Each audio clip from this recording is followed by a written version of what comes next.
Hello viewers, আসসালামু আলাইকুম। আজকে একটি বাথরুমের ঠান্ডা ও গরম পানির কনসেলের কাজ করেছি। এই বাথরুমটা হলো 5 ফিট বাই 7.5 ফিট। এই বাথরুমে কি কি ফিটিং করেছি সেটা আপনাদেরকে আজকে দেখাবো। আপনারা মনোযোগ দিয়ে ভিডিওটা দেখেন।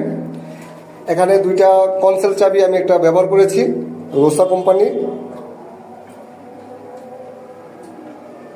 এখানে গরম ও ঠান্ডা পানির কনসেলের কাজ করেছি। এটা হলো গরম ও ঠান্ডা পানির কল।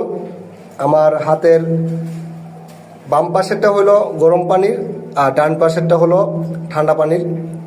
এখানে একটি ঝর্ণা লাগাইছি। এই দুটো হলো বাল্টির কল। নিচের ফ্লোরের থেকে এটা 32 ইঞ্চিতে দিয়েছি এই কলটা।